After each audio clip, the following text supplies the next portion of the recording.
Thank you, Mile High Band. Good morning, everyone. Welcome to Mile High Church. How's everyone doing this morning? It's wonderful to see you. We're going to have a couple more weeks of in-person announcements while our incredible videographer, Bobby Dart, who I think is somewhere around here, is preparing a new way of doing video announcements for us. Let's hear it for Bobby. We've got some great events going on at the church after service today. Dr. Roger is teaching a workshop sponsored by our Mile High Church Foundation, Keys to Rewirement. So it's streaming if you're watching online, or we have a food truck out there. Go get some food, come back in. There's door prizes, including tickets to the Dan Harris event. Josh's key for retiring ministers: let them think they're retired and then keep them working as long as and as much as possible. Also, our incredible youth church is putting on a chalk art festival next Sunday, so that's going to be a great time for art, for celebrating with families. I know we're going to have a food truck here on campus as well. Speaking of retired ministers, our minister emeritus, Dr. Barry Ebert, is teaching a class when everything changes, parenting tweens and teens with love and logic. So grateful that he's doing that. I love the great affirmation from Godfather 3, just when you think you're out, they pull you back in. So thank you, Dr. Barry, for getting right engaged. And he's there with his beautiful wife, Stephanie. Let's hear it for Dr. Barry, everybody. Lastly, tickets are selling fast for Dan Harris. We're bringing Dan Harris here, the author of 10% Happier, as part of our spiritual practice initiative. So if you want to learn to meditate better, to take care of yourself better, and just to be a part of a wonderful event, that's Friday night, November 3rd. Tickets are $45, and you can get them at the event center or online. So learn more about all of this, including attending Dr. Rogers' workshop today at milehighchurch.org. With that, let's hear it again for this incredible Mile High Band.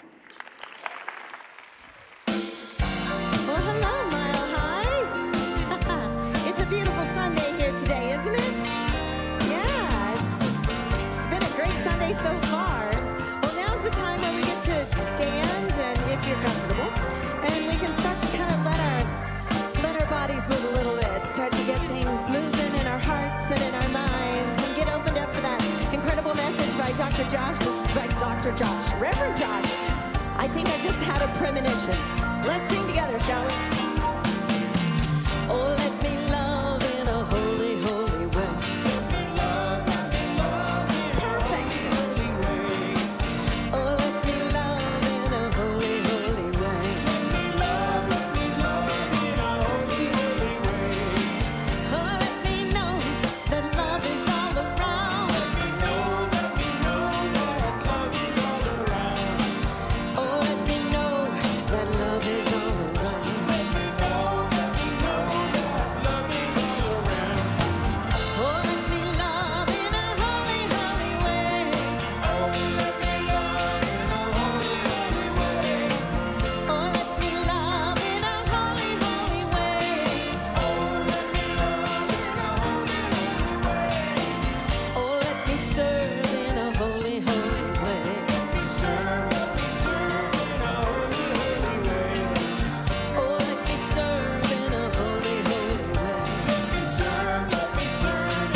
Thank you, Jennifer Burnett. Thank you, Mile High Band. Randy Chavez, so grateful to have you with us. Bijou Barbosa, Mike Marlier, Mr. Suave, Rob Lowe, right there. Suave. It's true. And Kent Rautenstrauss, everybody. Welcome you this morning to Mile High Church. I mentioned we have a spiritual practice initiative this year, and that's because Mile High Church, we're all about spiritual practice.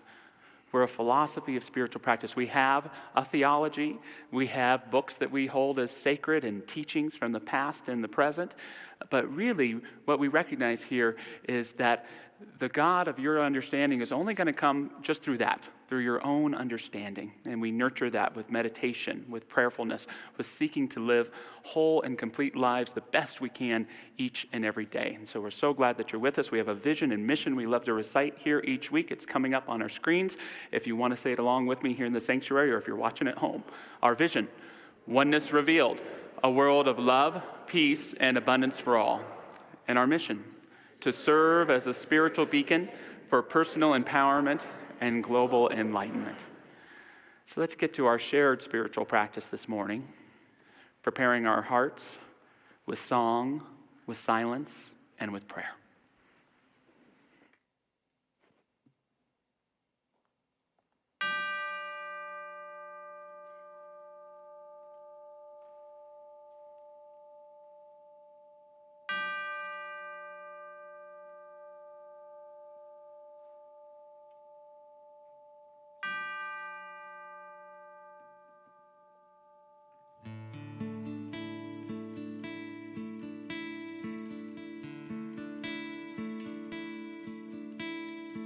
Surely the presence of God is in this place.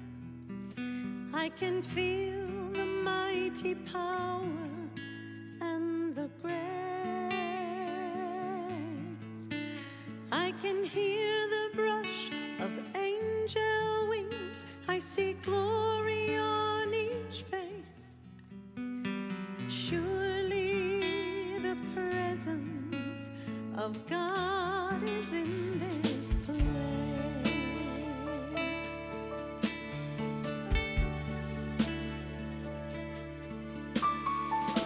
Surely the presence of God is in this place. I can feel the mighty power and the grace. I can hear the brush of angel wings. I see glory on each face.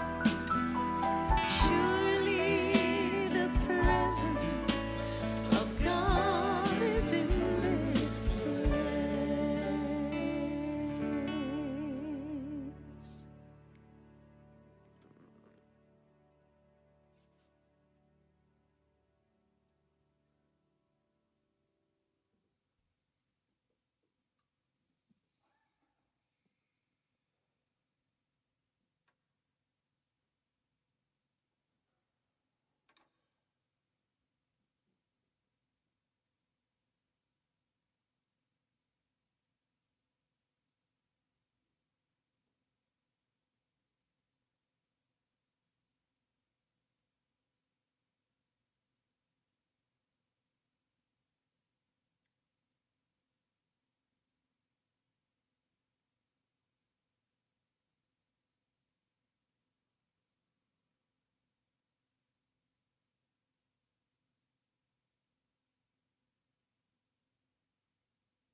I know that God is in this place.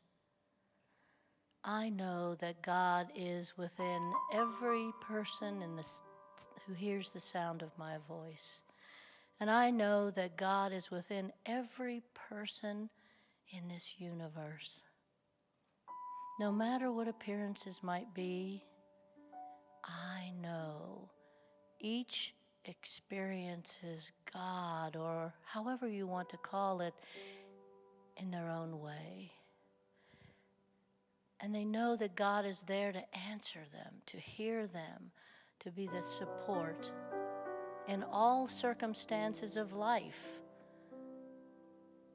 And I'm so thankful to know that. I'm so thankful to know that we are a community that really honors and recognizes God as an intricate part of who we are. So that as we move through life, we are showing up as little gods, giving love, support, understanding, forgiveness to so many around us. I'm deeply thankful.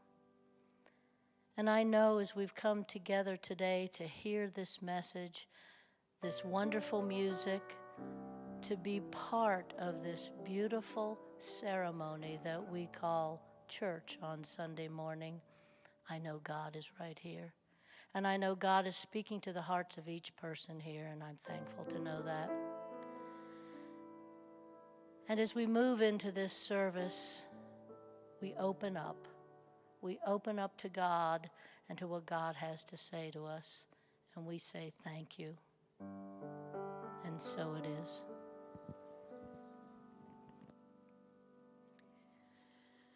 In this and every moment, I am safe and all is well. In this and every moment, I am safe and all is well. In this and every moment, I am safe and all is well. In this and every moment, I am safe and all is well. I am held, I am whole, I surrender to it all. When I trust and let go, then I know that all is well. All is well. In this and every moment, I am safe and all is well. In this and every moment, I am safe and all is well.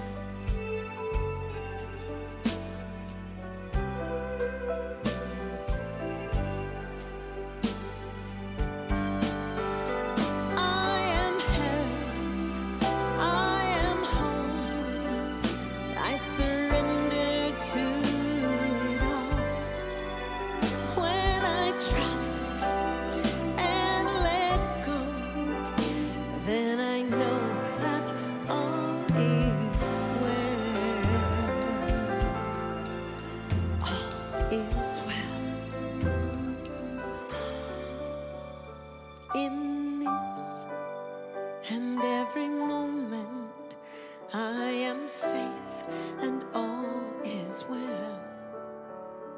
In this and every moment, I am safe and all is well. I am safe and all is well. I am safe and all is well.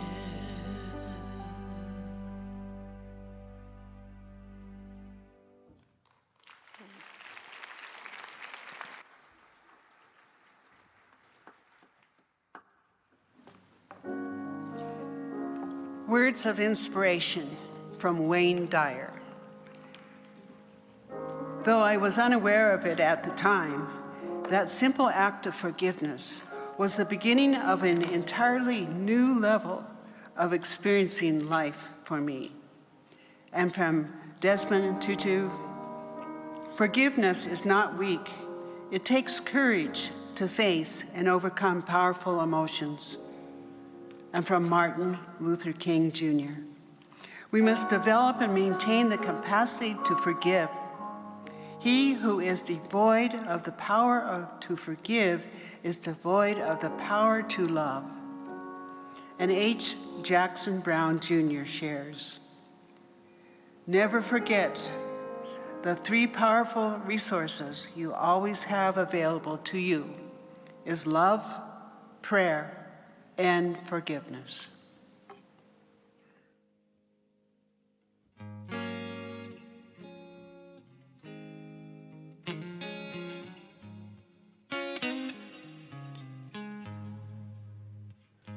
I met a man named Carlos. He told me that I'm an angry man. All this madness and injustice makes me rage.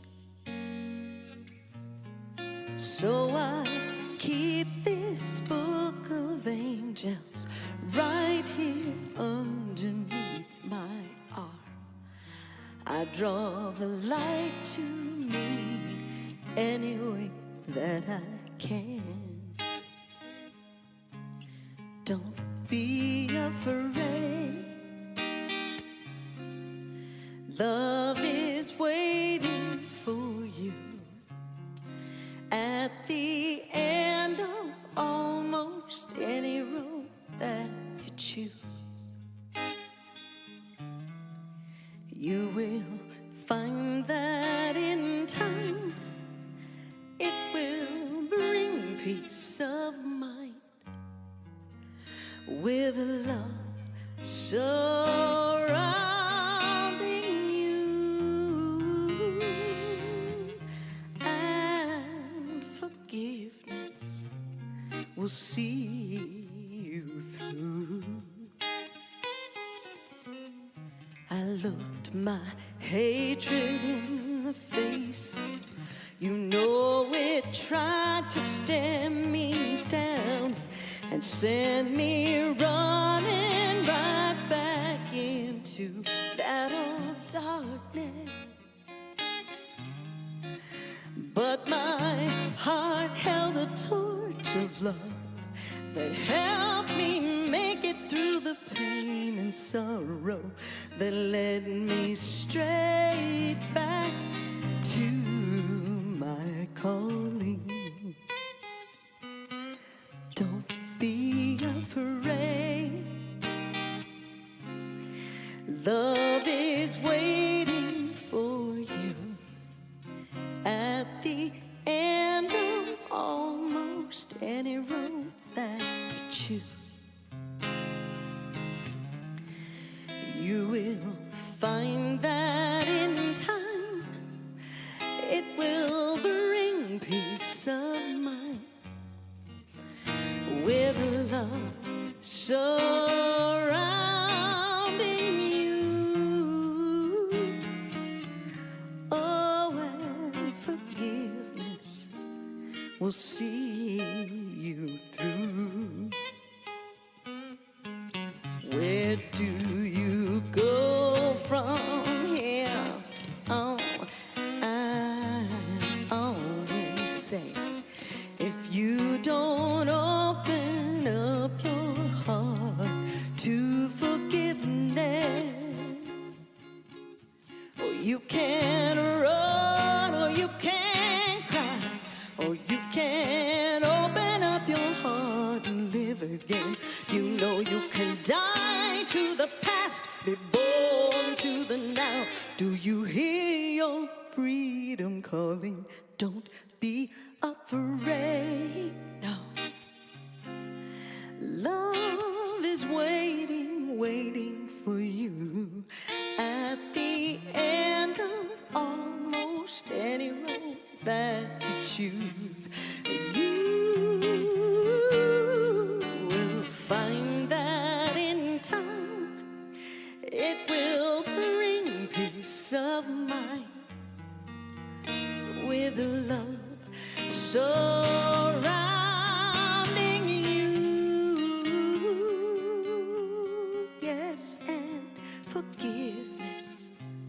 will see you through. I'm talking about forgiveness,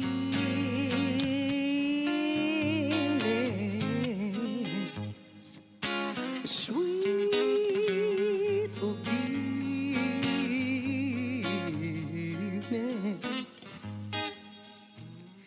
Yeah, you will find that in time it will bring peace of mind with love surrounding you, and forgiveness will see you through. I know that forgiveness will see you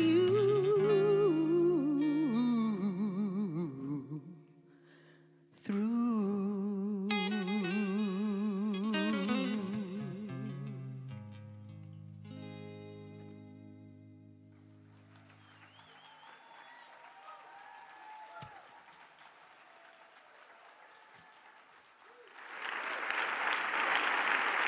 Jennifer Burnett, Randy Chavez, the best of Mile High. Hey, Jennifer, I know you've got your hands full, but how are the rehearsals coming up for your play? Rehearsals are just going great. It's going to be so much fun. And the play is when and where? The play is called All Shook Up. It's musical, and it's at Littleton Town Hall Arts Center, and we open September 22nd, run through October 15th. So many of us are looking forward to that. And I just want to announce to you, you got nominated for an award recently, didn't you? I did, yes. The Colorado Theater Guild every year does the Henry Awards, which honors the performances throughout the year, throughout the season. And I was nominated for Best Supporting Actress in a Musical for my role as Mrs. Mullen in Carousel that I did in the spring. So that was exciting and a lot of fun. We love that, and we are grateful to get to celebrate that with you. Good morning again, everyone. Welcome to Mile High Church. One of our crown jewels here at Mile High, if not the crown jewel, is our incredible youth and family ministry. I love that we are supporting hundreds of kids every month in knowing the truth of who they are. And we all love that children can get this teaching, right, at a young age. I'm 42, and I still have people come up to me and say, I wish I had this at your age. But you know, there are consequences to all this, especially when the kids call you on not practicing what you preach. Dad, do you know you're being really negative right now? Dad, you keep talking about this maybe happening, this thing you don't want to happen, but maybe if you keep talking about it, it's going to happen that way. Dad, don't you know that everything is going to be okay? It's very hard to explain spiritual bypass to a 4-year-old. I had an encounter with a congregant who had 5 young boys. Can you imagine that? Ooh, 5 young boys. And one evening, one particularly rambunctious evening in the kitchen, the oldest son dropped a nice piece of glassware and it broke. And Mom, who's only holding on a thread at this point, points at her son and she says, "Do you know who you're being right now?" And he replies, "A beautiful child of God?"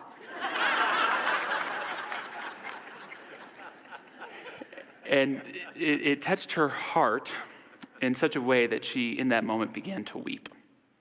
She began to cry.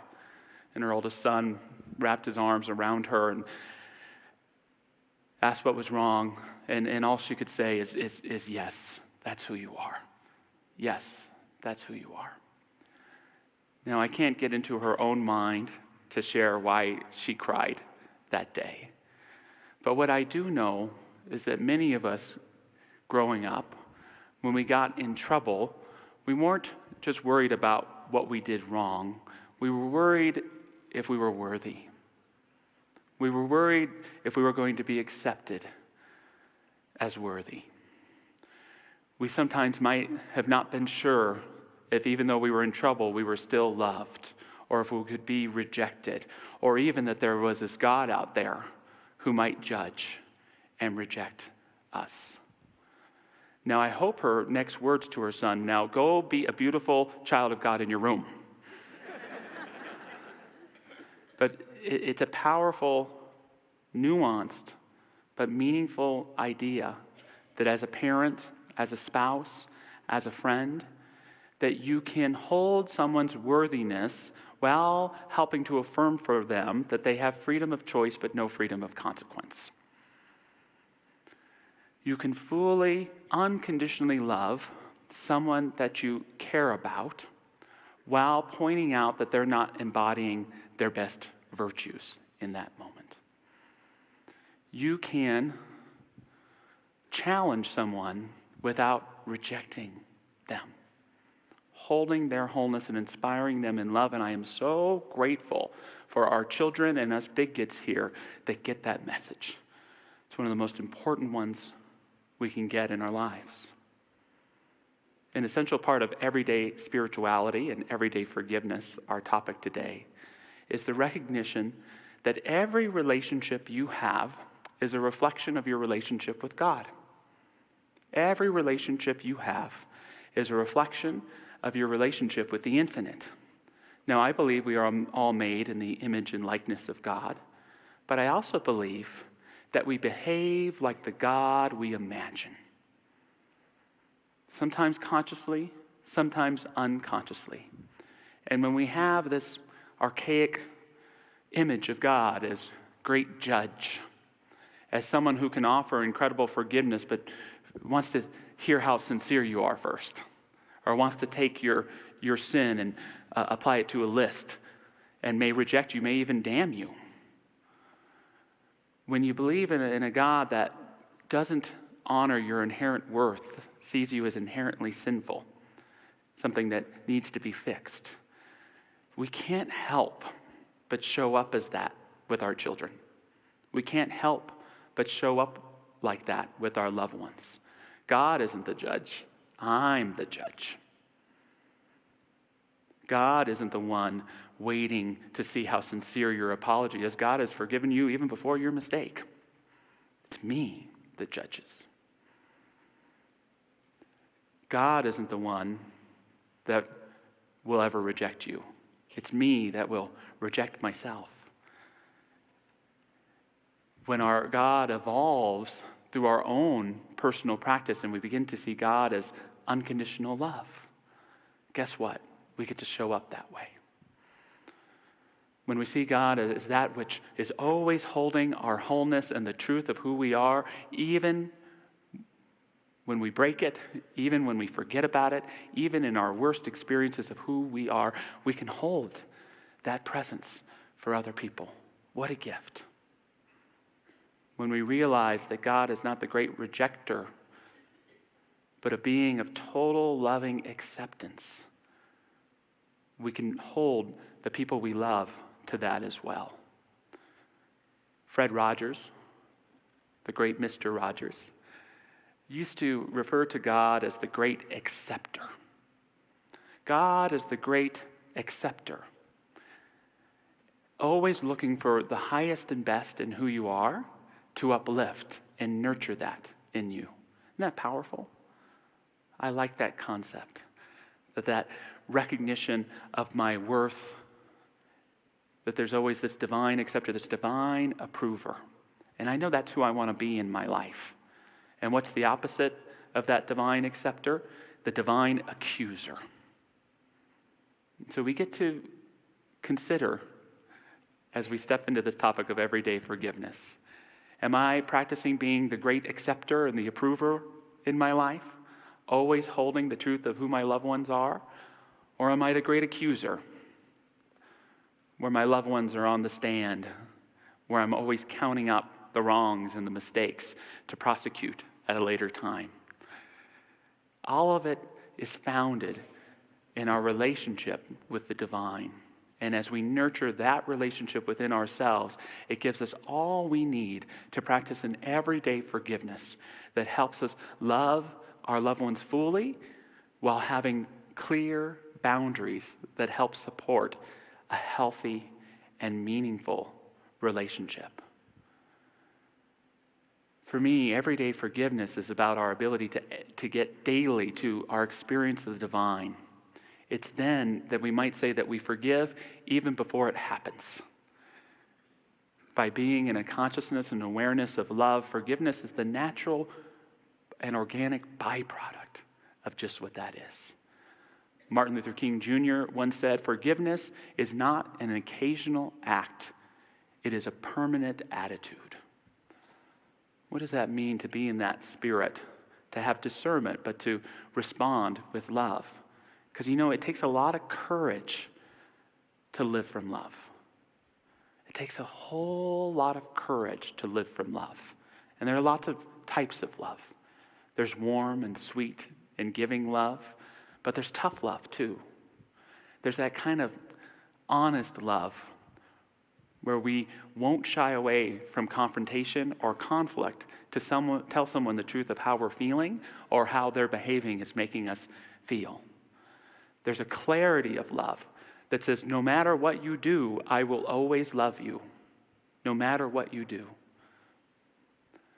To live from this presence, to nurture it every day, is not only to help us heal those nicks and scrapes that add up after a while throughout the day, all those little things, but it also helps us to do the ongoing work that helps us heal those deep wounds that have yet to build the proper scar tissue that allows us to say, I am not grateful for what happened to me, but I am proud of who I am and who I've become in spite of it. That powerful forgiveness that's not, again, a one-time thing, but the result of daily practice, being in that love and light of God. We have so many incredible prayer practitioners here at Mile High Church. One of them, who's going to share with you now, her name is Kathy Quinn. She's written a wonderful book called Healed by a Silent Heart, and I'm so inspired by her forgiveness story that I wanted you to hear a little bit about it today. Thank you, Kathy. Thank you. Thank you, Josh. I'm so grateful to be here this morning. As a young woman in my early 20s, I was 9 months pregnant with my son, Jason. I was sitting outside the hallway of my doctor's office, thinking about all of the things that needed to be done in the nursery before his arrival. 20 minutes later, I was lying on an exam table as he was finishing up with the ultrasound. He turned to me and looked at me, said, "Kathy, I am so sorry. I cannot detect a heartbeat, which means your baby has died." And then he turned and walked out of the room, leaving me alone with the crushing news that my baby, my son, my Jason, my baby still in my belly, was dead. Adrenaline shot through my system. Run, fight. All I could do was freeze. Tears flooded my eyes and grief seized my lungs. I could barely breathe as my heart shattered into a million pieces. My mind, numb at first, soon erupted with questions. How could this be? Jason is dead. When did this happen? I was woefully unprepared for the questions that followed. Kathy, what did you do? How could you let this happen? What did you do? Well, the doctor soon returned and appointments were made, and 4 days later, Jason was born with a still silent heart. My husband went back to work. My parents sadly went home, and I was left with the relentless voice in my head shaming and blaming me for what was a terrible human event. 6 months later, I returned for my postpartum checkup, and I asked the nurse, I said, why did this happen? What happened to Jason? Why did he die? She looked at me and she said, Kathy, you may never know, but you need to just go on and get over this. That's what women do. And that's what I did. I buried that tsunami of devastating grief and sorrow, of confusion and doubt, of blame and shame in my body so deeply that I was able to go on and give birth to and raise 2 healthy children. Well, what we know about post-traumatic stress syndrome is that no matter how deeply we have it buried in our body, it will find a way to influence our thoughts, our behaviors, and our health. 3 decades later, I'd been divorced twice. My career was in shambles, my finances were in shambles, and I was staring at abnormal test results from my most recent pap smear. I felt like I was falling apart on the inside and failing on the outside. I had nothing to hold me up. I had prayed, oh, how I had prayed, but I had prayed to the God that I knew as a child, the one with the white beard, that people told me always loved me, but always seemed to be waiting for me to do something wrong. That's when I washed up on the shores of Mile High Church. Like many of you, I would sit in the chairs and cry and wonder, how is it that that message can speak directly to me? I embraced the idea that if I only changed my thoughts, I could change my life. I started taking classes, I volunteered, I participated in Dr. Patty's grief and bereavement programs, and I committed to become a practitioner. My practitioner's journey allowed me to develop a deep and abiding love for affirmative prayer. And my disciplined spiritual practices resulted in positive changes in my life. It felt as if the grip of losing Jason was loosening on my being. The one thing I could not understand is how could that voice in my head, my voice, be so cruel to me in my darkest time? So I prayed. I prayed not to have that voice go away, but I prayed to understand the source of that voice. And that's when she came to me, Mother Mary. She came to me with a voice of love that helped me understand that my ego voice, my voice of shame, sought to keep me captive to the human events of Jason's death.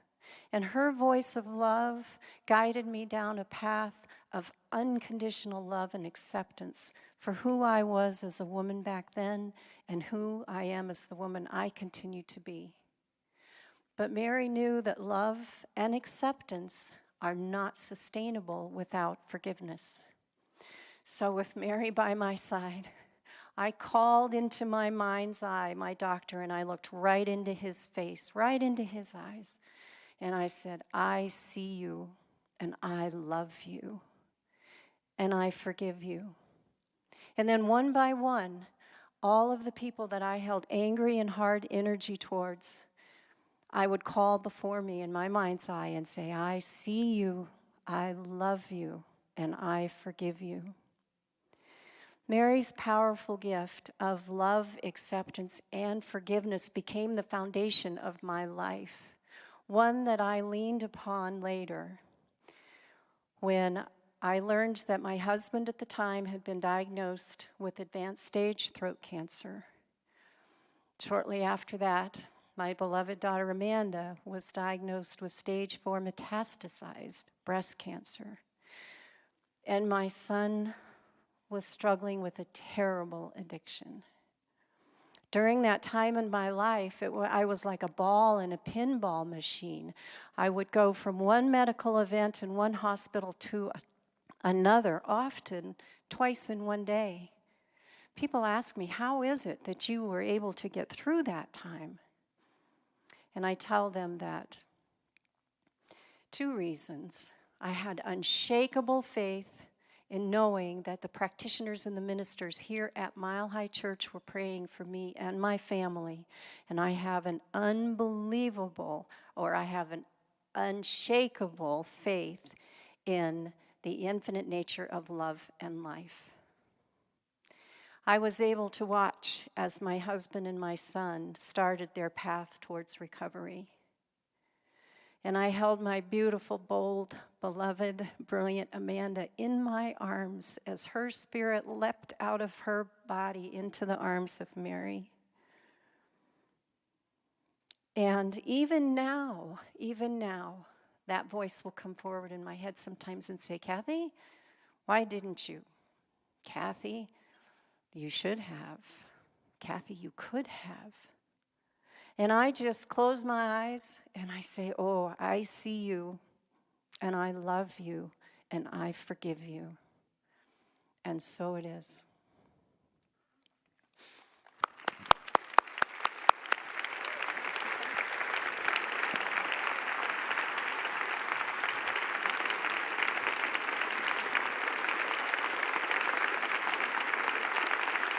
Thank you, Kathy.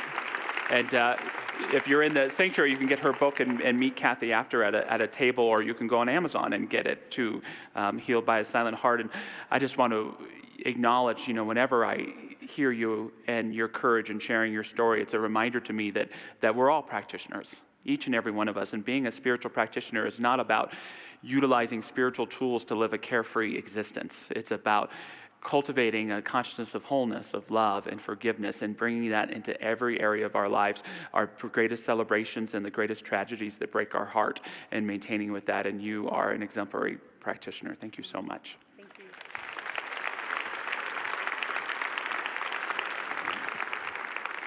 Just to wrap up today, this topic of everyday forgiveness, I want to share some things to do with everyday forgiveness that forgiveness is not and that it is. And for me, everyday forgiveness is not so much about an action, it's a way of being. Forgiveness as a way of being. It's going to that remembrance of Spirit's divine love, and then it's applying it to the everyday circumstances in our relationships in our life. It's allowing God to bring a point of view that's wider than our more limited or even fractured one. It applies to our relationships, but it also applies to ourself. I love something Mr. Rogers said. He said, it's hard to realize, but it's true. Feeling good about ourselves is an essential thing in our being able to love others. Feeling good about yourself is an essential piece of being able to love others. Forgiveness is a consciousness. Also, forgiveness is not an occasional event. It's an everyday spiritual practice. I can't tell you how many times in my office or in a class, someone will come in and say, Josh, I swear I forgave that SOB 10 years ago. But here it is again. And my response is always the same, and it's that you did forgive that SOB. You did. But we're not fixed people. We're fluid. As Carl Rogers said, we're not products, but we're processes. And there are times in the spiral of our lives that as we grow, our need to forgive again and to keep forgiving grows. I like to say we need to forgive every time we remember.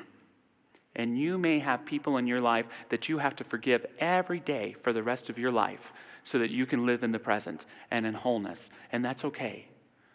And that's okay. Because forgiveness is an everyday practice. It's not a one-time event. Forgiveness is not about making ourselves vulnerable to future hurts and betrayals. Everyday forgiveness strengthens us to renew our relationship with greater foundation. Basic forgiveness, those big things that we have to forgive, part of forgiveness is recognizing that things will never be like they were before, and that's for the better. That includes going back to a way of behavior that is allowing ourselves to be victimized by someone, mistreated by someone, hurt by someone. Forgiveness isn't just saying, I wish love for you. It's saying, if we're renewing this relationship, we're doing so on a foundation of clear guidelines about how we treat each other, how we communicate, how we respect each other's boundaries, and so on. Forgiveness is not complete without that renewal that involves love, but also tenacious, honest guidelines and boundaries. For people who've been in long-term relationships, I invite you to ask yourself how you measure the success of your relationship. There's a lot of great answers to that. It could be adventures that you had together and shared experiences. It could be the family chosen or created by you. But just maybe consider it's the times that you've forgiven one another. That the real success of your relationship is how fast you can get back to love from conflict. It's important to recognize that we get back to love through love, but sometimes we can't get back to love unless we acknowledge the hurt, the pain, the experience. That even these negative emotions, when we see what they really are, is calling us to heal, to get back to love. Forgiveness happens sooner, and we get to reap the rewards of not wasting our time in a way of being that isn't the truth of who we are. Lastly, forgiveness is not something you have to do alone. It's something you get to do with God. Forgiveness is not something you ever do alone. It's something you do with God.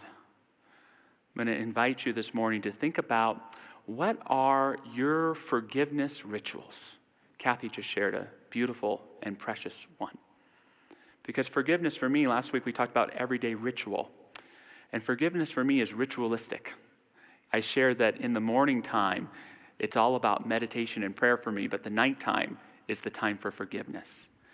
And where meditation involves silence, and where prayer, especially in our tradition, is a verbal practice, whether it's out loud or in our own consciousness, forgiveness is ritualistic. That's why there's no one set way to forgive. And so I invite you to think about what your everyday forgiveness rituals might be. Just a few that I have. One, here in Colorado I've developed, it's just a walk around the lake. I'll go down the street here to Kipling in Florida, and I'll get a chai latte from Starbucks, and I'll just walk around that lake. I won't even think about what I want to forgive, but I'll declare, when you finish the circle, you will have forgiven. And what do I do if I get to the end and I still haven't experienced forgiveness? It's time to walk around the circle again. Another tool for me is music. Music. As a growing teenager, I'm in the era of making constant mixtapes for all of my crushes, and it took me a few years to realize I was really making the mixes for me. There's something about music that doesn't just help me celebrate. It helps me remember times, and it helps me to grieve, to mourn in a healthy way. Sometimes it's one song, sometimes it's a particular mixture of songs about a particular relationship or a particular time, and I don't even have to think about it. I just listen, and I experience that grief, and forgiveness takes care of itself.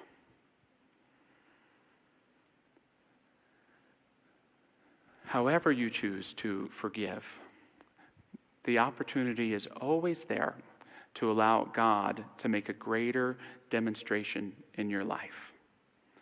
One last way I like to forgive is to write a letter. The lost art of letter writing. I don't think I've ever sent one, but still, it's something about having something you write that doesn't have autocorrect attached to it. You know, it's more powerful than an email or a text message, because we have to be clear and transparent, not only about what we think about the person we're writing the letter to, but to be open and honest in communicating to them how they may have made us feel as well. What are your rituals of everyday forgiveness? And if you keep those strong, your capacity to forgive will become so strong that you will have forgiven even before it happens, even before so-and-so opens their mouth. There will be that presence and that knowledge of love that can uplift and move you forward. I opened this series on everyday forgiveness with what I wish for you, and I've transformed that into an affirmation as we close that perhaps we can all say together, nice and slow. Here's the first line. I embrace forgiveness as a daily way of life. Nothing stands in the way of my loving fully in this very moment. I practice daily rituals that ground me in my own spirit, inspiring me to live my true life. I have a ready awe and capacity for wonder. Even in the mundane, I see the divine. And just taking that into prayer, I invite any of our prayer practitioners who'd like to stand and join me to do so. just invite us to open our hearts this morning to this concept of our true life. Am I living my true life? And what I know is when parts of my spirit seem to be being held hostage in past experiences, that I am not living my true life, that these aspects of my spirit must be called back into my being right here and right now so I can live with the best of myself again. Even if there's an inability to erase the reminder of past negative experiences, what I know to be the truth of who I am is that I am loved by a caring God, that my relationships are blessings that are the result of a deep and profound yes to being my best self, to growing, to caring, to nurturing. And I know as we continue to open our heart to the true life within us, it begins to sing and to show up all around us as grace, as healing, as love, as inspiration. When I go to the divine, forgiveness takes care of itself. It is the fruit of moving inward to that holy embrace of a divine spirit that speaks through the language of unconditional love and acceptance. That love is here, it's right now. If we could truly be aware of it, we would realize that it surrounds us in such a way that we could never step outside of it. May we allow ourselves the gift, that gift of love, to be known in our heart, be known in every cell of our being, and to make itself revealed through each and every relationship we keep. And so it is. Don't be afraid. No. Love is waiting for you at the end of almost any road that you choose. You will find that in time it will bring peace of mind with love surrounding you. Yes, and forgiveness will see you through.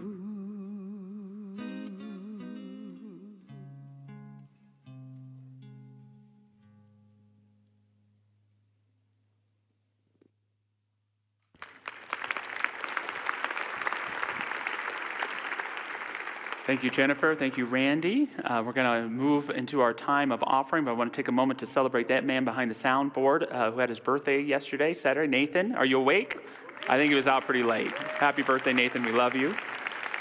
And we want to acknowledge our online viewers. We have folks watching from Oklahoma, Arizona, New Mexico, Japan, Texas, Spain, celebrating the World Cup champions this morning, Utah, and I think this says driving in the mountains and listening, so good for you there. It's probably our folks watching from Texas, but I was so touched a few weeks ago. There was a couple here visiting from Texas, and I got to hug and embrace and say hi to them, and the woman shared, I just had to visit my spiritual home. And it was a demonstration to me as how church has evolved, especially these last few years, that there's still those of us that sit in the back row, for several weeks, tepid, what's going on. But there are so many people who now, when they come and visit our campus, they know they're visiting their spiritual home. And if you've been here every week this month, we're just continuing to encourage, if you are an online viewer and this is your spiritual home, to continue making a recurring gift to Mile High. It's not about the amount, it's about the consciousness, it's about the commitment. It's seeing Mile High Church as your spiritual gym. And so when we consistently give in that way, I know it blesses Mile High and blesses our lives immensely. And want to remind everyone who gives automatically in whatever way you choose to, that we have a free gift, a book called Loose Change by Reverend Josh Reeves. It's an audio book. It's about how to use little choices to build a life you'll love. And if you go to our giving page, which is very cool, you can just fill out a little form and you'll get sent a link to just listen or download the audio book. So thank you for your giving. With that, let's all take our gifts. physically or metaphorically, and say our offering affirmation together. Divine love, as me, blesses and multiplies all that I am, all that I have, and all that I circulate. And so it is.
Thank you, Jennifer. Thank you, Randy. And band, you are the sweet honey. We love you all. Thank you, thank you, thank you. Indeed. And wasn't that a wonderful message by Josh? And yeah. And thank you so much, Kathy, for sharing your heart. If you're here for the first time, please know that you're always welcome at Mile High. And if you need more information, I'll be out at the Welcome Center in the lobby. And also at either end of the lobby, there are shelves that has information about Mile High. And also our wonderful, wonderful practitioners have come down front. And if prayer is calling to you, just line up in front of one of them. You will never regret it. Thank you, Dr. Patty. And you've got Wisdom Keepers Picnic coming up. Thank you, Josh, for reminding me. Wisdom Keepers Big Picnic is next Saturday at 11 o'clock at Kenrick Park. And if you haven't signed up for it with your meal and everything, Deborah Ebert is out in the lobby, and she can help you. Thank you. Thank you. Hey, it's my pleasure today to introduce our new adult choir director, Rebecca Stoudemeyer, everybody. And for those who are here in person, choir season's coming up, and there are loving, nurturing auditions taking place in our administrative office. So we would love to hear your voice and see Rebecca after service. Thank you so much, Rebecca. Once again, a reminder, I think there's a food truck out there. Get some snacks, come back. Dr. Roger is doing his rewirement workshop right here in the Teal Sanctuary, so we're looking forward to that. Door prizes, including tickets to the Dan Harris event. It's sponsored by our Mile High Church Foundation. Thanks to them for putting that together. Wednesday Night Insight is a great Wednesday night program, airs at 7 p.m. So with that, if you'd like to stand, we're going to say a benediction together. If you want to repeat after me, it goes like this. Something wonderful is happening to me right now. It is this thing called life. Life is in my mind, body, and all that I do. I give thanks for it, and I accept it. Just the way that it is, and just the way that it is not. Thank you, life.